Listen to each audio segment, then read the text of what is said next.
Welcome back to How Soccer Explains Leadership. I'm excited today because we are now finally able to get Ryan North back with us, my co-host who you have heard in the introduction with our co-host Phil Dark and Ryan North. However, we have not been able to have Ryan in since really the first episode that we did for this podcast. So Ryan, welcome back to the studio.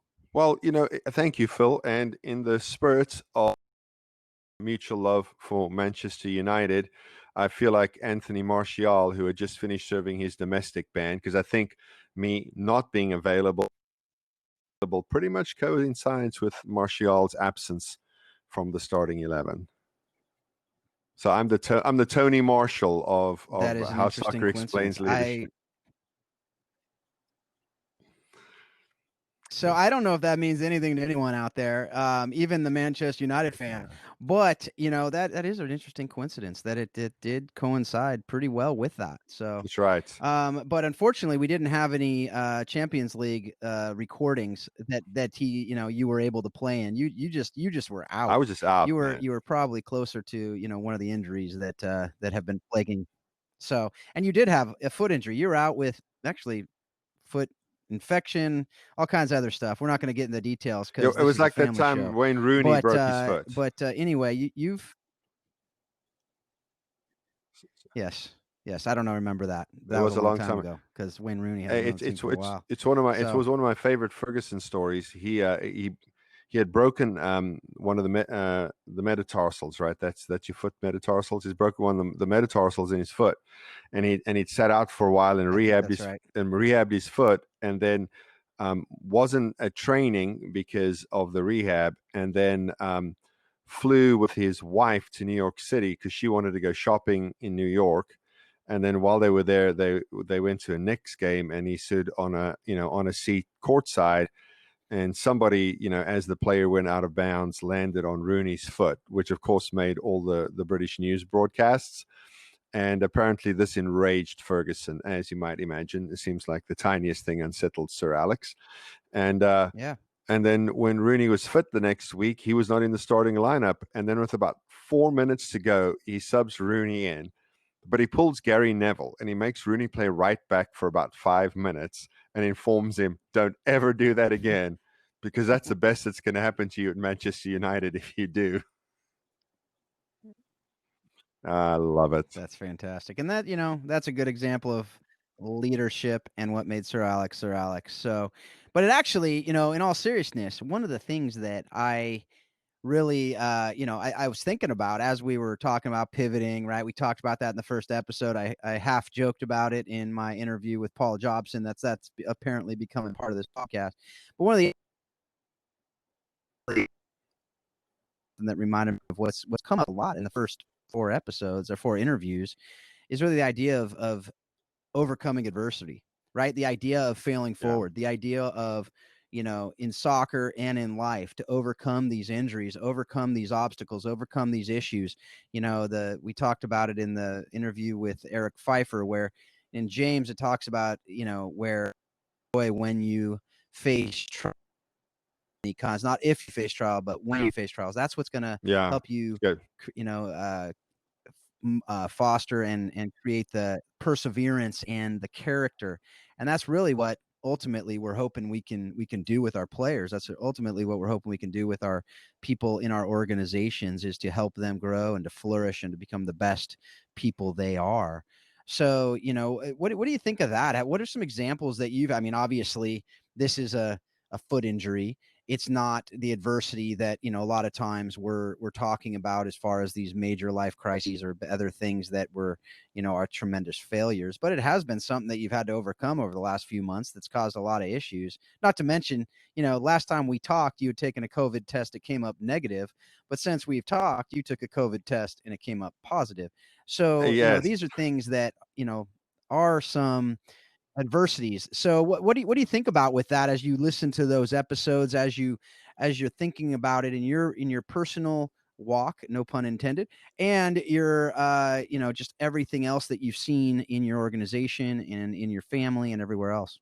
Well, it's interesting. You talked about this idea that leaders have to make people around them better, right? I think that was part of the Paul Jobson interview.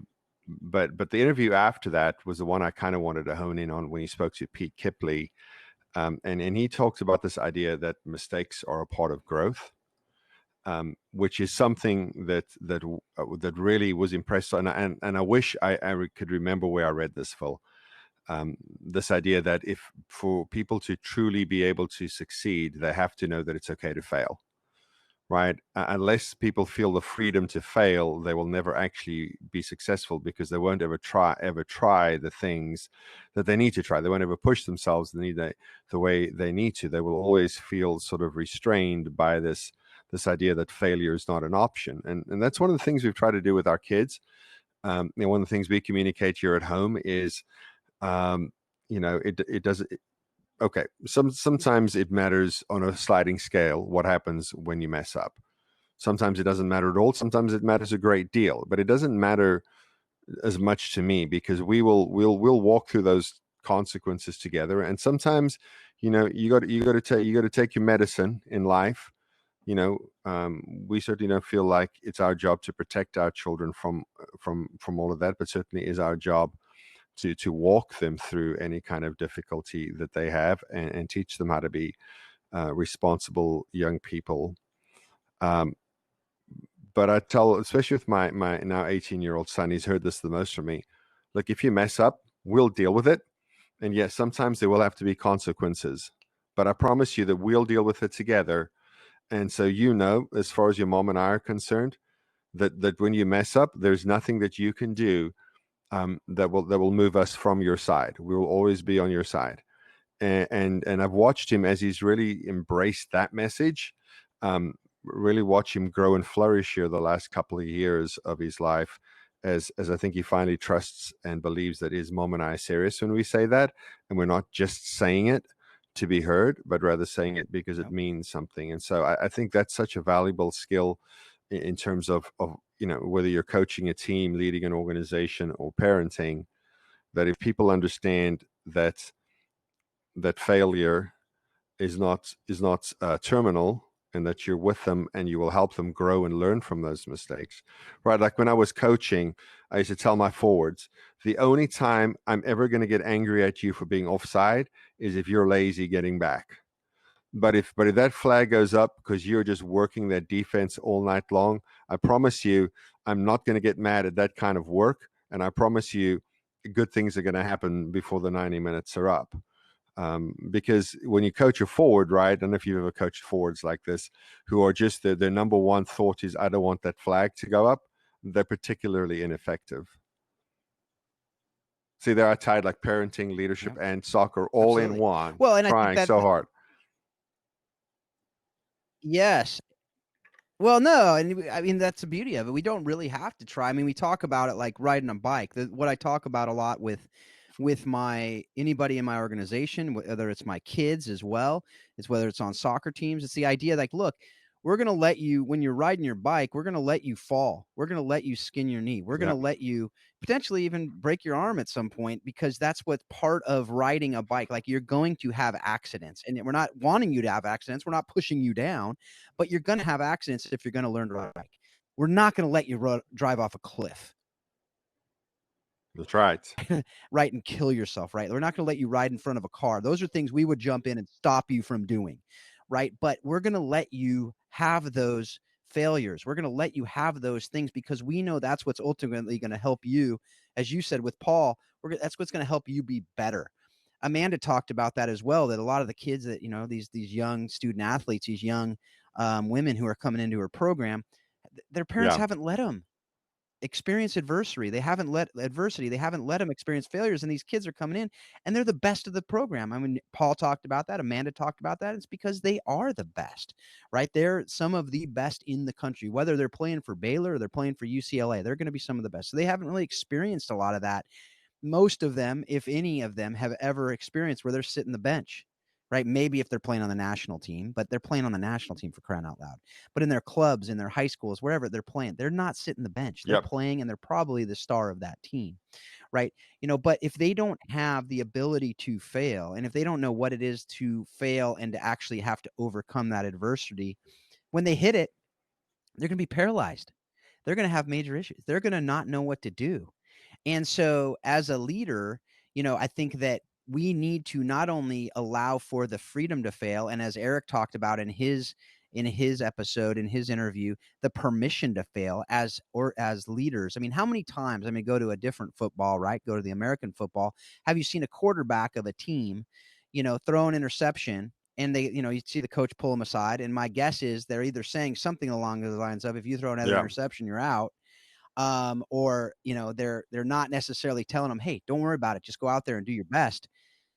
It's likely they're going to throw another interception because they're feeling that pressure.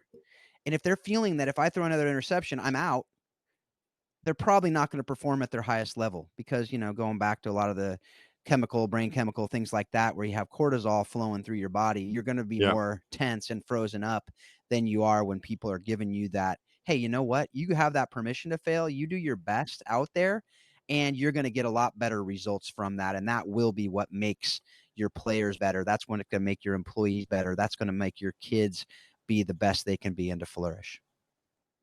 Well, to your example there, the coach speaking to the quarterback on the sideline, it's to me, I don't like that for a bunch of reasons. A couple of them being that you're coaching against a negative instead of coaching towards a positive, right? One of the things we talk to parents about all the time is, say yes if you can, but if you have to say no, then you have to say no. And then they'll say to us, well, my children always they have these big responses whenever they hear the word no, and so we tell them, well, use this tool we use at home called a yes sandwich, and basically it's yes, no, yes.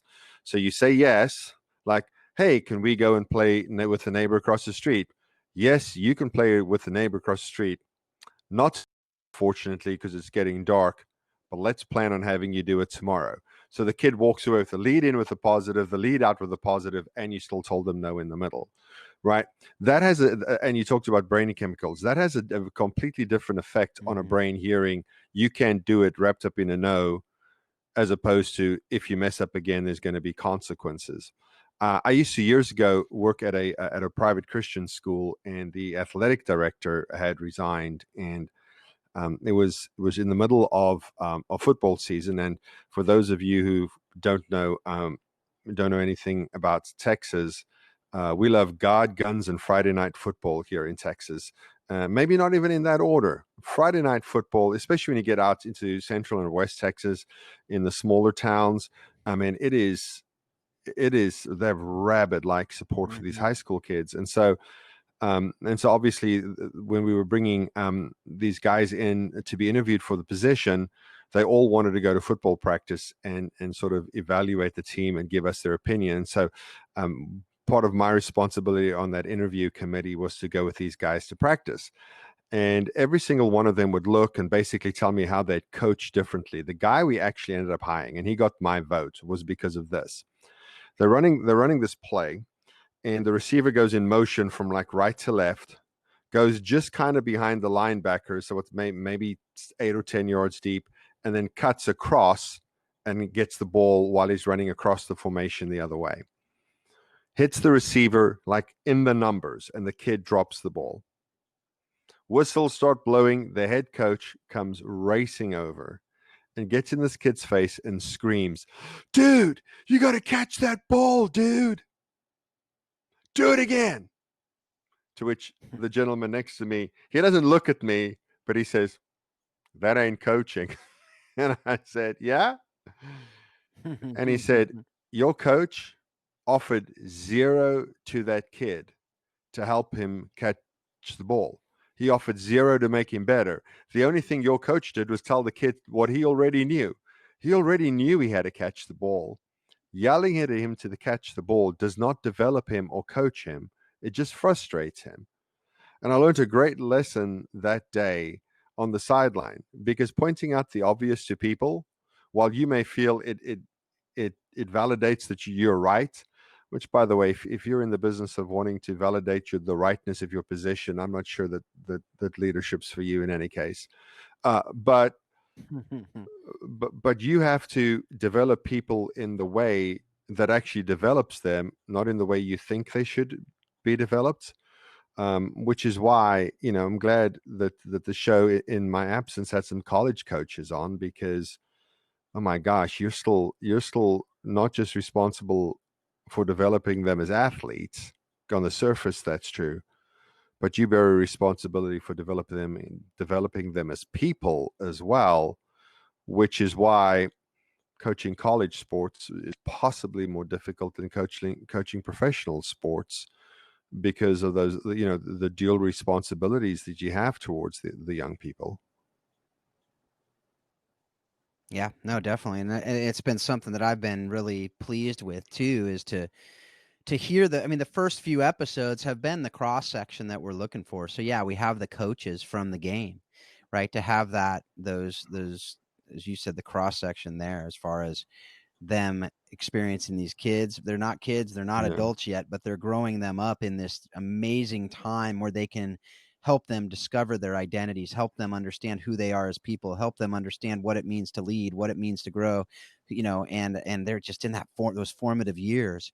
And so they're able to actually really impact them to understand these principles that we're talking about on this show. And so it's just this great, almost petri dish of testing and experimenting on how we can best develop leaders, best develop human beings. And honestly, one of those things that we talked about, and I talked about it with Eric Pfeiffer on the last episode, the last interview. It was really the idea of overcoming insecurities. And you talked about that coach railing into that player and just saying, catch the ball, catch the ball, catch the ball, whatever it is. I mean, it, first touch, yeah, first touch, first touch, with the keeper, if you yell at a keeper after they make a mistake, as I talked about through it, my wife and I, if you're going to learn this saying, if you haven't already, if you shank the shot, you don't need someone telling you shank the shot, especially when you're yeah, insecure, especially when you don't know your identity, especially when you're forming this understanding of who you are and what you believe and what you believe about yourself. And as Eric talked about, this idea of self-love, not narcissism, not focus on self all the time, but understanding who you are. I like to refer to it as a self-respect, because I think self-love yeah, has different connotations, especially in our society. But this idea of self-respect, where we respect and we know who God created us to be. We know who we are and what our gifts and talents are. We have an understanding and a self-awareness of who we are and what we have and what we're uniquely created to do. And that's really hard to know when you're yeah, 15, 16, 17 years old. It's really hard to know when you're 35 or 45 or 55, but to have that understanding is something that when bad things happen, when people rail into you, when you're able to handle that differently. But when you're 15, 16 and you're insecure and you're not sure, and I can tell you, and you know this, you coach high school, I coach high school. I've told my daughter, she goes, do you think do you think all the girls are insecure? Or do you think some are? I go, yeah, absolutely. They're high yeah, school girls. They're they can put on this air of I'm confident, but usually that comes out of an insecurity. Now, are there mature people who are mature beyond their years? Sure. But honestly, I still think at a high school level, it's I don't know that it's possible that you're fully self-aware and you're fully secure in who you are and who you're created to be. And maybe I'm wrong, and I'm sure there's examples if of you that think that are Phil's right. wrong, But please email him all that at. to say, I have I have been wrong before, believe it or not. So that's something that. But all that to say, I think the point is these insecurities, because when you're insecure, the manifestations of insecurity usually is lashing out at Yeah, others. Usually, depending on the personality, either it's withdrawing and just going in and not wanting to interact because you don't feel confident enough to go in, or it's lashing out at others. And that, again, it's usually a personality thing. Usually the more direct people are going to lash out. They're either going to get angry, they're going to get mad, or they're going to lash out and say blame everybody else for their problems. And that's what you see actually in quote unquote leaders who aren't really leaders, but they just have titles and they're insecure in yeah, who they are, and they often will just lash out at their employees. They'll lash out at their players, and they're just going to, they'll, because they're not secure in who they're not secure in all of that. So it's going to be that. And Eric talked about that really as when he was in high school and he wasn't at all secure in who he was, and he would lash out. And I played with him, and I saw that, and he'd get mad. And, if he got scored on, he'd blame everybody else. If he didn't, score a goal, he'd blame the pass, or he'd blame this, Yeah. or he'd blame that. And that's just, it's not like, bashing on him. He was the one who said it. It's just, again, when you're insecure, that's going to happen. So really, that idea of how can we encourage and build up that understanding of self-respect, that understanding of self-awareness, helping our players to understand, to take full responsibility of their part of the problem, rather than just having everyone blame everybody else and having a team that's full of dysfunction because everyone's blaming everyone else. Because unfortunately, we see that in families, we see that in organizations, we see that in teams. And the ones that are the healthiest teams are the ones that are taking that responsibility for their actions, for their mistakes. And going back to Amanda's interview where she talked about that national championship team, where you saw a goal scored on what was a total blunder in the back. I mean, we've all seen it. You've seen it in Premier League where a defender gives a soft pass back, a hospital ball, as we often refer to it. I guess it was the Virginia girl came in, took the ball away, and scored. It could have easily, that could have imploded a team that Yeah. was unhealthy and was insecure. But because the team was healthy, they were able to come back and say, all right, we got this. Let's do this together. So that's really that idea of that. I know it's something that you've got a lot of experience with, is just the insecurities, whether it's in your home, whether it's in the organizations, whether it's with the people that you're working with in your organization. So why don't you Well, take that a yeah, little bit? Phil, I almost can't keep up with all of the things that I want to say in response to what you just said. So I'll try to go stream of consciousness over here.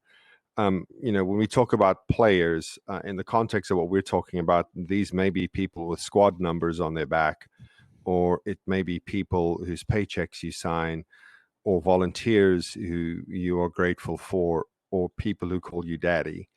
It's in terms of thinking my responsibilities are the same on some level to all of those different constituencies in terms of leadership, in terms of development, in terms of helping them be the best version of themselves. I think it was your interview with Pete, and correct me if I'm wrong, where you guys talked about this concept of leading from the middle. When I was a young coach, my first season, I made the mistake of thinking that the person who gets the armband is the best player on the field. I think a lot of young coaches make that mistake because somehow you think that because they're the one, and it's typically the kid who scores the goals, right?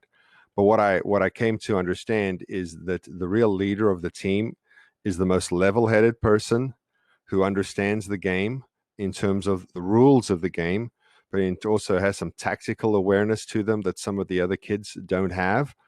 To me, that's the guy I'm always looking for in the armband. So, the last probably 3 seasons that I coached, our standard formation was 4 at the back, and then 2, 3, and then 1 up top. And typically, I'd like that to be a defender or one of those 2 guys in the holding roles, who always have the whole game in front of them, who are more concerned about the game in its entirety.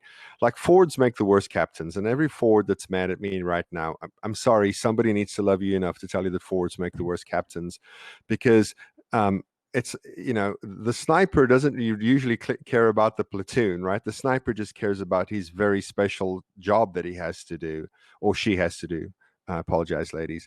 And so, they tend to have the game behind them and only really care how the game impacts them. Whether some of those people further back, I like goalies as captains as well, because they got the game in front of them all of the time and are thinking more about how that game looks and how that plays. And so, what I've learned again is the people with the resume who the outside world looks at and says that should be a leader.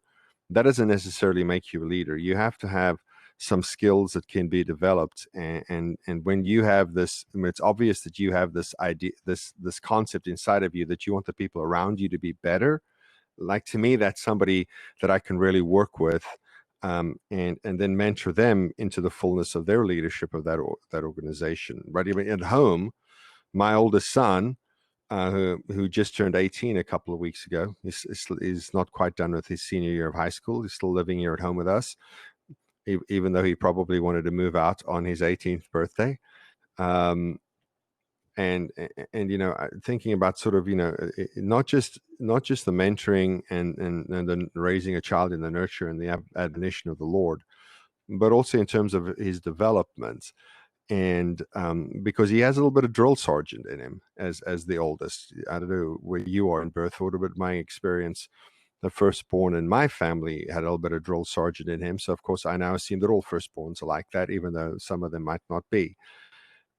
But really kind of moving him from being sort of a crack the whip kind of hard-nosed manager of his siblings, so that's how he views himself, rather to be a leader of his siblings. And so on Saturday, my wife and I had to go somewhere, and on the way back, we called to say, "Hey, we're heading home." And Saturday at our house is deep cleaning day, and what that means is every day of the week, the kids have a responsibility, and the end of the day, between the end of the school day and the end of dinner and beginning of dinner, they do their chore, which is basically just straighten up the zone they're responsible for. But on Saturday, they have to sweep and mop and dust and all that kind of stuff. Well, my youngest son, if he spent 25% of the time he avoids doing work, actually doing the work, he'd be the most productive person I know. I don't know if you have kids like that, but he's a master at avoiding doing what he's supposed to. So my son says, "Hey," Yeah. I have kids. Of course I have kids like that. so my oldest son says to me of my youngest son, "Hey, he really didn't want to do his chore, so I did it with him." And I said, "Come, let me show you what this needs to look like." And my chest was beaming. Like I felt warmth in my chest speaking to him in the car. And I said to him, "Son, do you know what that is?" He said, "What?" I said, "That's leadership. You didn't demand of him something you yourself weren't willing to do. You showed him the best way for it to be done, and you invested in developing your brother. That's leadership, sunshine. Your dad's really, really proud of you." I call my 18-year-old son Sunshine. I don't know if he likes it or not. I should probably check. But I think those are important I'll just things. tell him it's from Remember the Titans, and he'll be all right. But I think those are important things, right? That's why when we batted this idea about how soccer explains leadership around, and we're still in the infancy of this thing, and I'm excited to see the kinds of conversations we're having 2 years from now as we sort of really mature in that idea, because it is a valuable skill set that is in short supply. And these people, like Paul and Amanda, who you've had on, and some other coaches that we'll have on in the future, who really are investing in not just the athletic but in the personal development of these young people. It's amazing. In trauma, in the trauma care world, we talk about the ACEs, Adverse Childhood Experiences Study. Well, there's an ACE quiz that has 10 questions. There's also a resiliency quiz, so you can have your ACE score, but you can also have your resiliency score, which is what we want. We want resilient people who can bounce back from adversity. And that's why, the Division I soccer game is so interesting, because like Paul said, we got a collection of kids who were the best player in their town, and now they're just one of those players on the team. And a lot of the kids struggle with that, and they've got to work the kids through something that is really, really real adversity for the children. And whether it's real adversity or not, that's personal. But a lot of the kids really, really struggle with that. I had a friend who, so this story is about 20 years old, but her brother was a starting quarterback on his, at the time, 5A was the biggest division here in Texas. And his senior year of high school, he won the Texas 5A state championship as the starting quarterback. Lots of fun. We went to the game. It was then at Old Texas Stadium back then. And he ended up playing at Texas, except that he didn't play at Texas because he's a little undersized for your Division I quarterback. And so he ended up on the team as a third string quarterback for one season. And then he was washed out of the program. Because his whole identity was wrapped up in starting quarterback, his life spiraled. And just every bad thing that you thought of, except for getting arrested and being incarcerated, every other potential negative any of the listeners thought of when I said his life spiraled were true.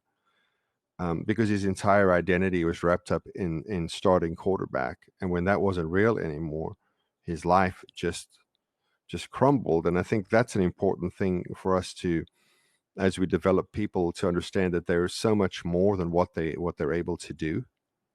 As people, they have so much more value than just as people who can do things.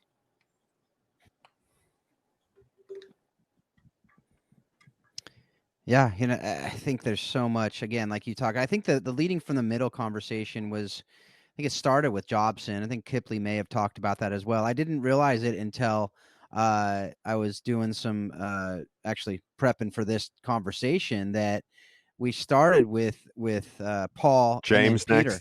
next. So you actually stole from Peter what was Paul, right? So I think that I'm gonna get a T-shirt. I just make this stuff up, folks, as we That was go not along. planned. Believe it or not, we did Although I'm not gonna get a T-shirt plan that this, says "I so it robbed Peter wasn't. to pay Paul." Yeah, and so I know a guy. that's right. That's right. Oh Exactly. gosh, But I think you robbed from Paul, did I though, to basically give credit to Peter. But did yeah, I so it kind basically of set ruined the things whole right thing that it though didn't go the other way. by But that's robbing okay. from the second guy to pay the first guy back? I Sure. brought balance to the Yes, force. I Thank think you. so. I think that's right. I think that's right. I think we're good there. Yes, we Back to are good normal. now. So everyone's back to normal. So, but I think that those were some really I mean, great conversations, just with Mm, the I love the idea of the leading from the middle. It's something that I talk about all the time with people. It's, I talked to my daughter, in fact, just recently. She was not named, captain of her team, and she was bummed, as you might expect. I do think it's funny too, because she's like the number one vice captain or something. She's like the second captain. They have a that's a captain, lot of. co-captain, and she's like the the vice She's like captain. So she's third in line, whatever. She's like the speaker of the house. So so but she comes home, and we talked about it. I mean, we talked about it in the past. She hasn't been named captain in the past, and we've talked about it. I go, does that mean you're not a leader? And she says, said, good, because that's what we've talked about, right? Because she knows, and you lead. You're a leader. You're going to lead. Whether you have that band on or not, you're a leader. I've talked to my players on the high school teams that you're a leader. Whether you were named captain or not, you are leading somebody. Everybody is leading somebody. And we talked about it actually during that interview with Paul. So this idea, though, what's funny too, though, as I mentioned, she's like this third in line, and for whatever reason, the third in line gets to carry the equipment. She's basically the equipment manager. That's the reward for being third in line. And it was interesting to me because there's this great book called Legacy. And I know this is going back to the All Blacks thing for you, so I apologize if it's going to cause more issues in our Possibly. friendship. But the Legacy book, where it talks about sweep the sheds, that's one of their things, is that the captains, that the best players on the team are the examples. They're the ones sweeping the sheds. They're the ones that are cleaning up the mess. They're the ones who are carrying the equipment. They're the ones who are doing that. They are leading by example. They are leading by serving. And that's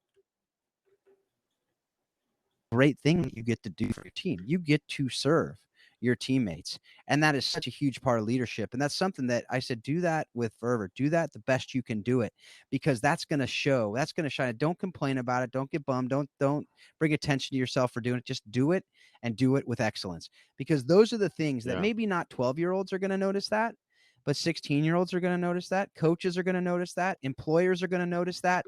If you're not asked to do things, or if you are asked to do things and you do it quietly and with excellence, that's going to be noticed. Whether you think it's noticed or not, it's going to be noticed. And those are things that I know with as you said, with your kids. When I see my kids quietly, without looking for acclaim, just doing the dishes Yep. or picking up messes or cleaning up, they see something on the ground, and rather than walking by it because they didn't do it, they pick it up and they throw it away. These little things we notice, right? I mean, you notice it as a parent. I notice as a parent. When I see that as a coach, when I'm watching my players and I see one of them, you know what, just pick up the balls. We don't have to ask, hey, can someone go grab the ball against that fence? They're already running to get it before practice is over.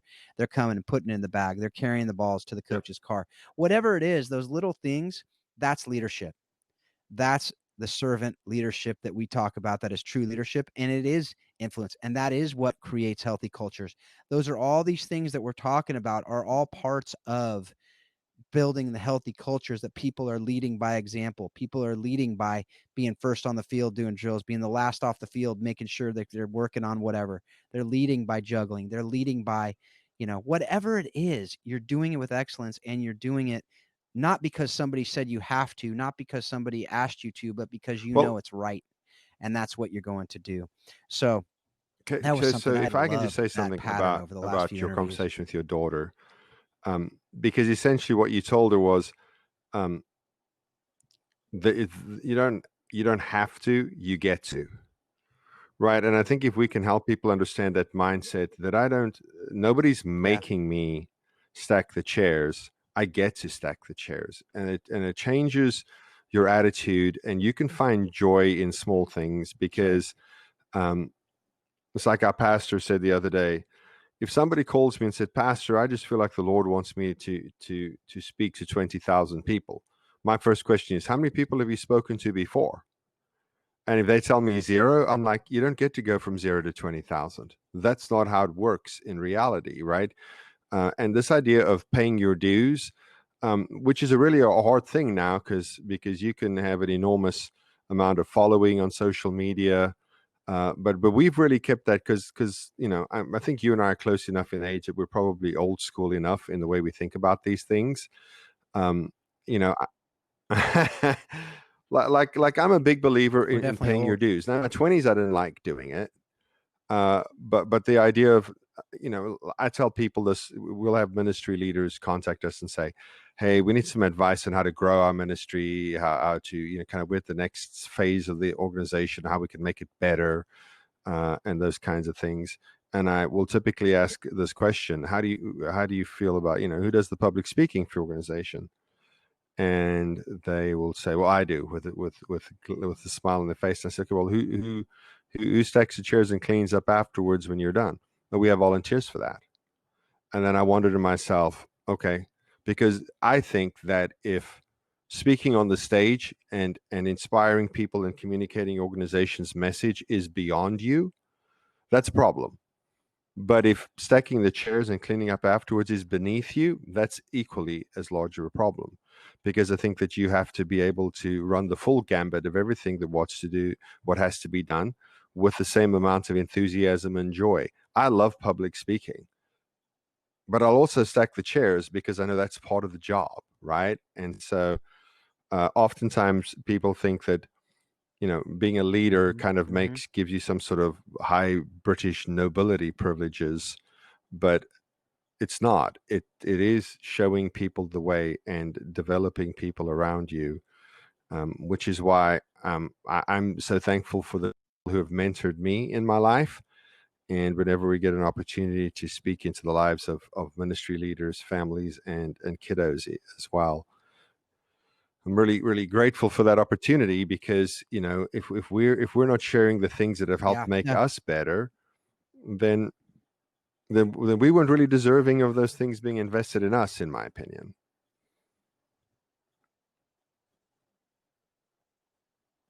Absolutely. I mean, that's something that I've talked so much about. I actually wrote about it in Yep. in Pursuit of Orphan Excellence, with the idea of the get to versus the have to.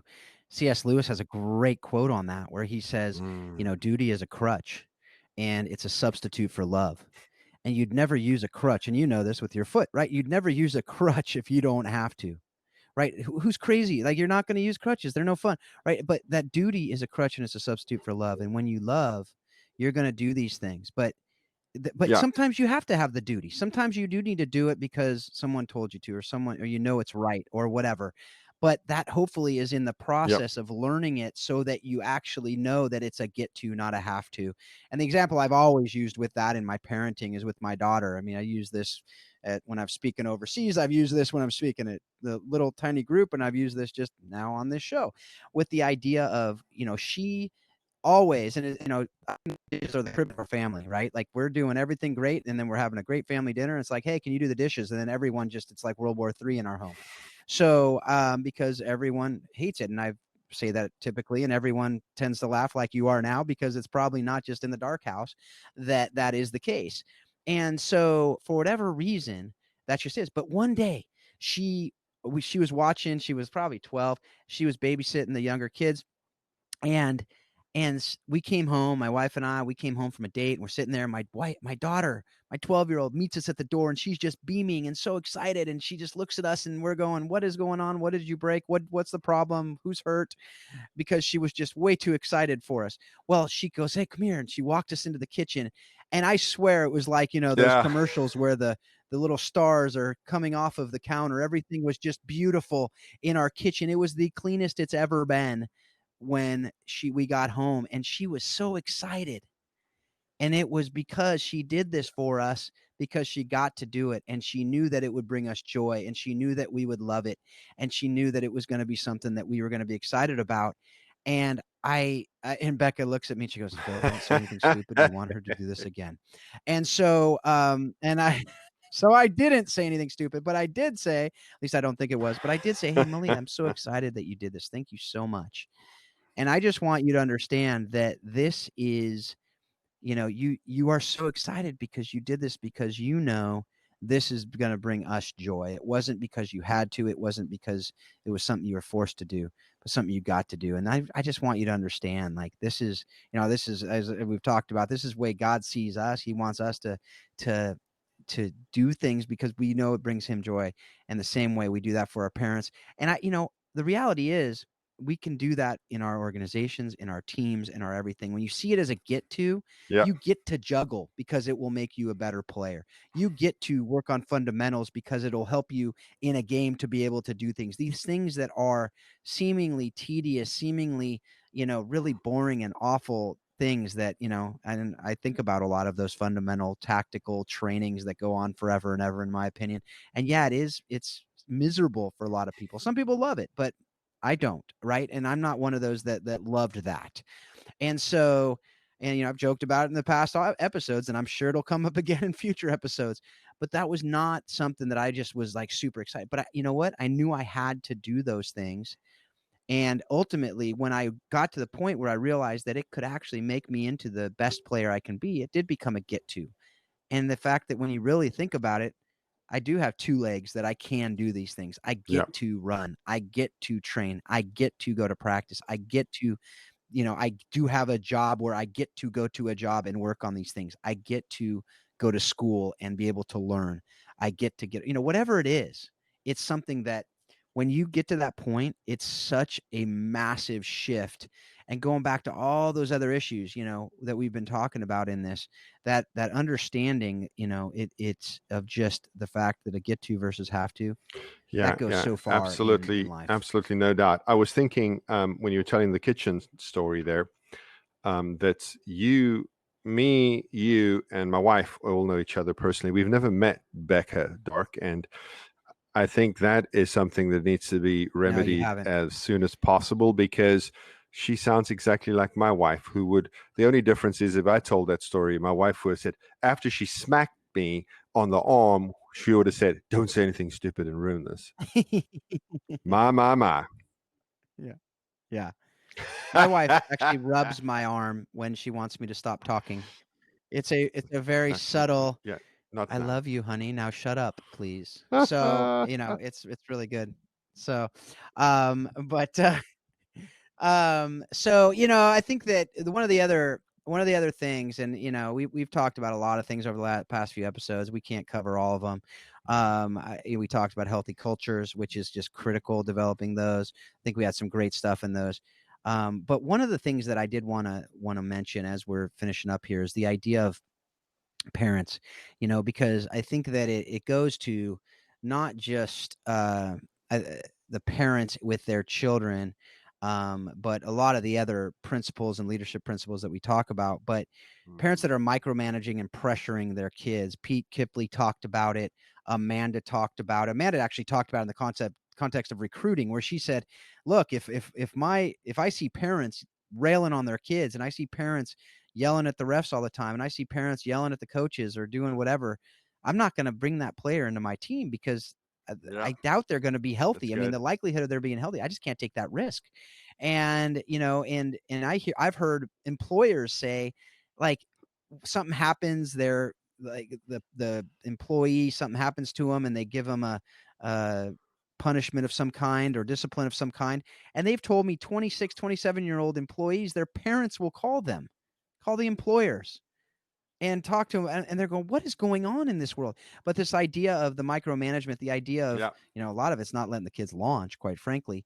But I see it with parents oftentimes, and I've seen this, unfortunately, either it's super intense, definitely, but it's either they have never played the game, and so they're, wanting to live through their kids a lot of times, or something along those lines, or they just feel like their kid is so good, we have to get them the best they can be, no matter what, at all costs. And that never turns out well. I mean, even if they're really good players, usually one of a few things happens. They burn out, or they play for the wrong reasons, or they get to college, and again, it's Yeah. that they're never facing that adversity because their parents have been helicopter parents and coming in and saving the day if anything goes bad. But usually at the end of the day, usually they're performing without that freedom to fail, without that ability to do, like we've talked about in the past. It's not a get to, but it's a have to. And so when they never get to experience this joy of playing, they never get to become healthy. They never have the opportunity to become healthy human beings because the parents are coming in at that hard level. And I've seen it with bosses too, right? Their employees are not able to flourish at the highest level because the bosses are micromanaging everything they're doing. They're not giving them that encouragement and that love. As it goes back. I mean, I think that coach, I mean, this is really coming full circle in the conversation, because that coach that you referred to is really an example of what a lot of parents are doing as well. Is they might not be saying it right at the moment, but as Pete and I talked about, like Pete said, I don't talk to my kid about soccer unless he asks me a question. Usually it's not for a while. I have talked about it with my kids, because if they ask me, because I'm a coach, whatever, and they know that I know a lot of that stuff. But it's something that I think it depends on each relationship. But the one thing that I can say pretty much across the board is, if you are super micromanaging and you are making it more about you than about your kid, then there are big issues that's going to Yeah. have, I don't think, anything but negative repercussions. So what are your thoughts on that as you listen to those interviews, as you were thinking about it from your perspective? And I got to say, there's moments, it's not like I'm perfect, Phil. I mean, people that are listening to this that have seen me coach, that have seen me as a parent, I've had moments where I'm not necessarily proud of them. I don't know how much I'm going to be talking about them on here, even because I'd like to forget them, quite frankly. But if you see it as a pattern, and if you see it as a norm rather than as the exception to the rule, then there are things that we really need to remedy, I think, in the way the parents are handling it. So what would you say as far as advice to parents, as far as just kind of talking about what Pete and Amanda specifically talked about with the parents in this regard, and how that does apply to the business world, to the Well, organizational cultures so out let me there as go a well? little neuroscience light here for just a minute, Phil. Um, we know, particularly this is Let's do especially it. since the majority of our work is in with foster and adoptive folks, whether it be parents or organizations. Mm-hmm. Um, we understand how trauma compromises the brain's ability to interact with itself, not just in terms of left, right, but in terms of up, down as well. And a lot of kids, for a myriad of reasons that we don't need to go in here, have compromised brain communication skills. Now, that's a problem for a couple of reasons. Number one is, if you have an emotional response, being able to have logic and reason counteract that and help bring your mind to a better place is more difficult. But also, accessing the prefrontal cortex, it becomes more difficult as well. Think of it as somewhere between really bad dial-up internet and no internet at all, right?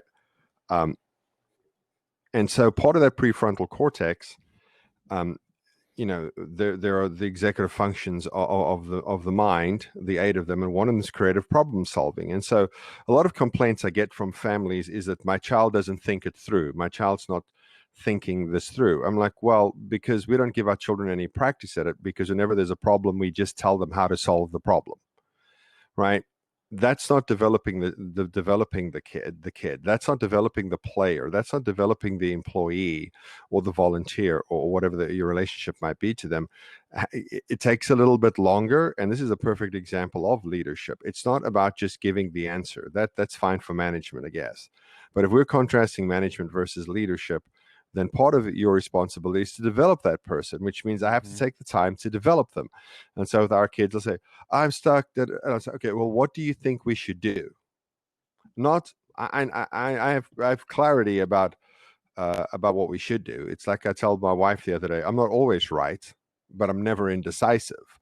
Whether I'm right or wrong, that's for others to decide or for the results to determine. But I'm rarely indecisive. So I have to take a breath and step back from that, because if you're interested in truly developing people, then you will try to reach them in a way that's beneficial to them. It's not about conforming them to the way you view the world or conforming them to your will. It's about getting their buy-in. And I'm not saying you have to govern by committee or consensus. That's not what I mean. But if you truly want people to go with you, you have to get them on board. And so you can present the information in a way that they're able to receive it. And if your usual style is banging your fists on the table and yelling, and you're working with people who close off to that, then you need to not do that, because you have to get those people and bring them with you. So in response to your original question, I would say that if we do want to develop problem solving skills in our young people, whether those be our players or our kids, and whether that be in the terms of parenting or in terms of their development as athletes for the parents, you have to invite them into finding the solution, and not just mandating it all the time, because you may end up with a pretty gifted player at practice who can juggle the ball 100 times perfectly, or just pop it off the crossbar, steady it, and pop it back like Ronaldinho did in that Joga Bonito ad all those years ago. But you're not going to end up with somebody who's a creative problem solver. And that's why I really, really gravitate towards the beautiful game, because unlike most sports, it does allow for that creative element. There is a level of expression that players can have. American football, every 15 seconds, somebody tells somebody what to do next, right? Even rugby, which seems like the free flowing version of American football, they run very specific sequences and plays from certain situations that they try to create during the game. Soccer, we have set pieces, and then basically you got to put all the pieces together, right? We can talk about ball possession, we can talk about passing, we can talk about how to do all the drills that let you play in Barcelona's tiki-taka style. But at some point, the kids still have to go out there and do the thing. And if we've not developed their problem solving skills and their creative thinking, I think it really, really hinders the expression of those things that we try to teach them at training. And the same absolutely is there's a 100% correlation with parenting.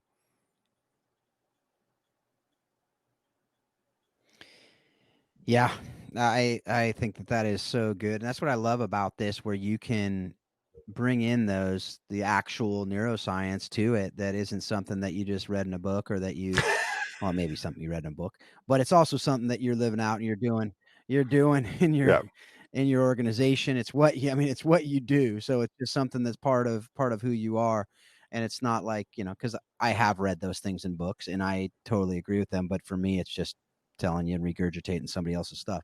So I think that the idea of really getting the Yes. best out of our kids, the best out of our teams, the best out of our organizations, the best out of our employees, whatever it is, that's really the goal that we have for this, is to help others to flourish. Somebody asked me, what would you hope someone says about you when you die? Like, what do you hope? And I've written my eulogy. I've done that stuff, which is Yeah. kind of morbid, as we've talked about, I think, in the past. But at the same time, I think it's super helpful for understanding who you really want to be, and to be able to put things up against that mirror, so to speak.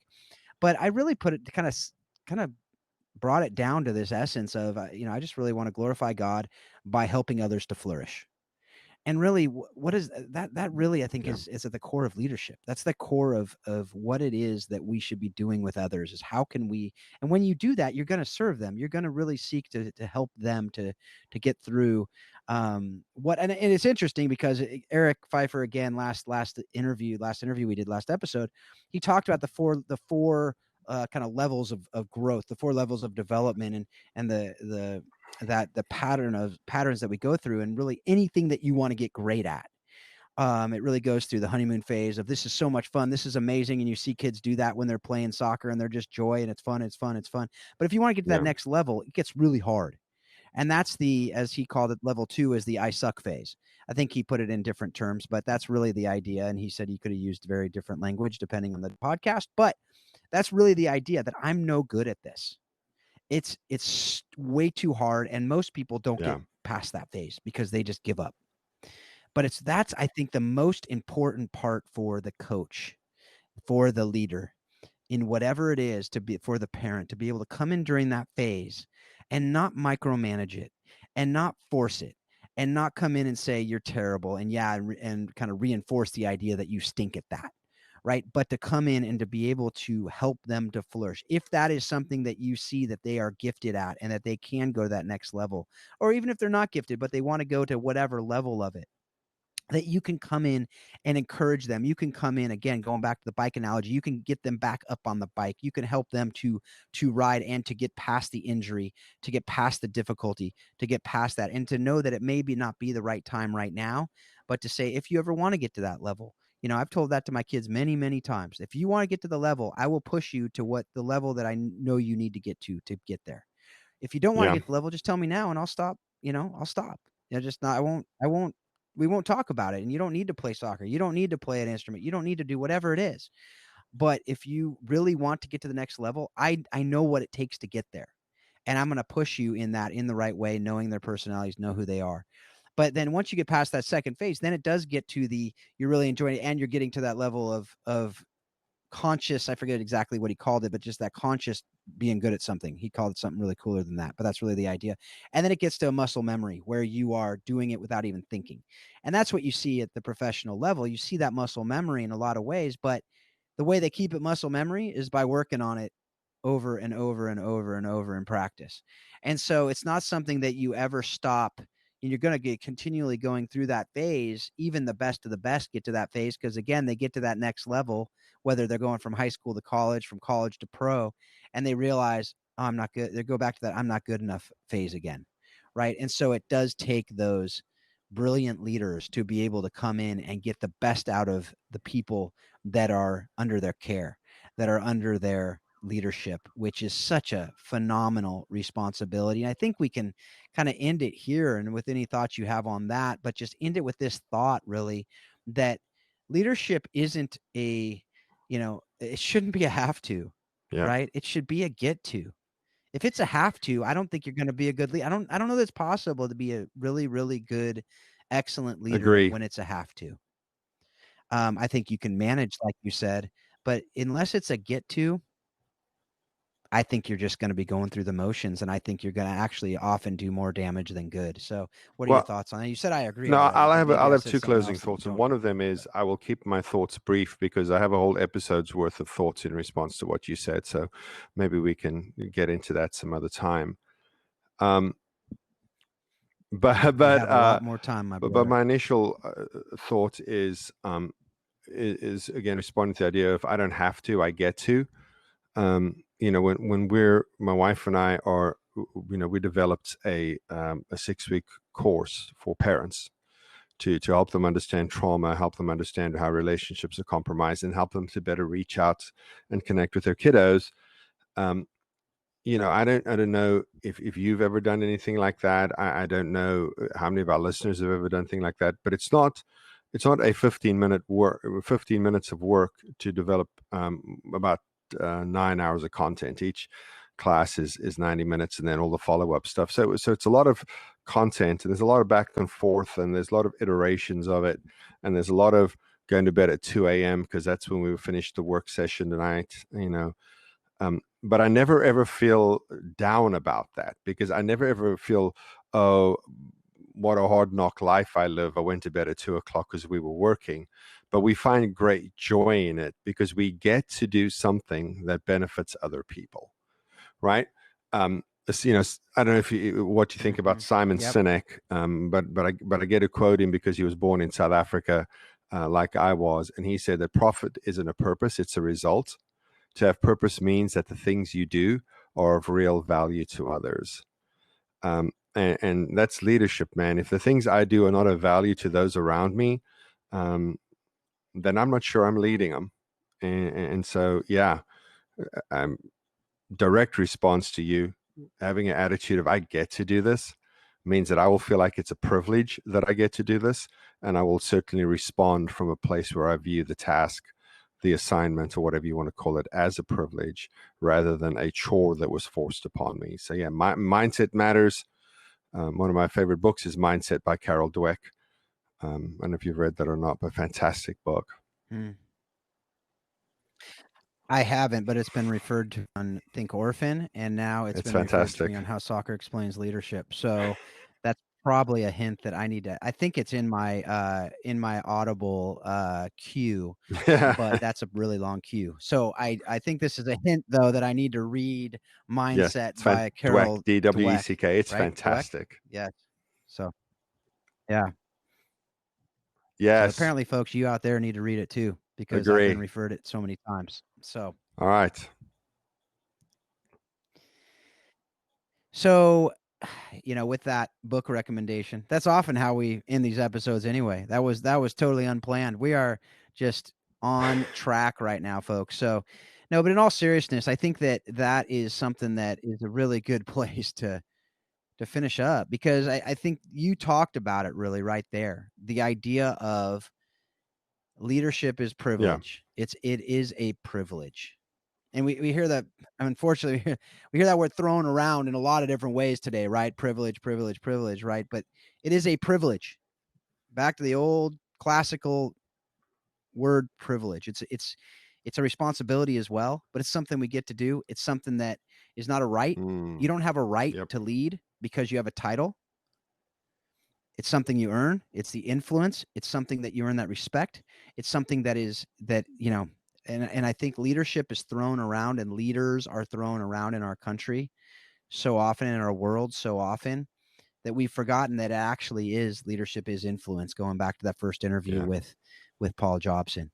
And it's something that we get to do. And it's something that if you don't see it that way, then you're probably not leading. So with that, I think that's a really good place to finish up today.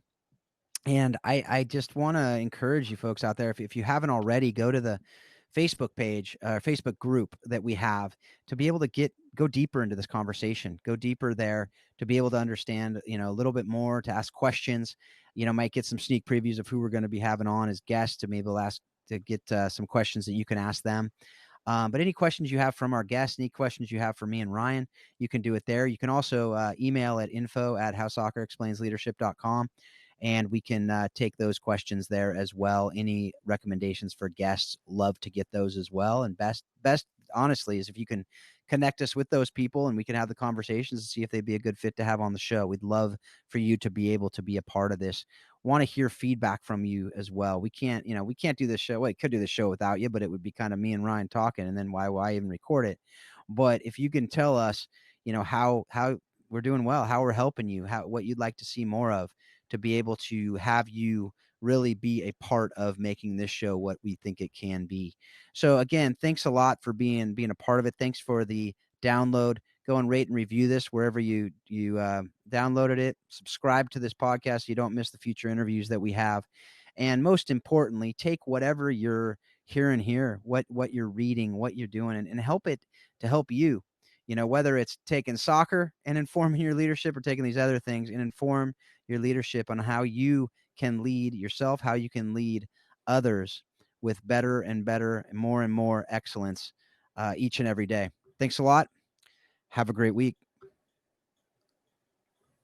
Okay. Don't do anything.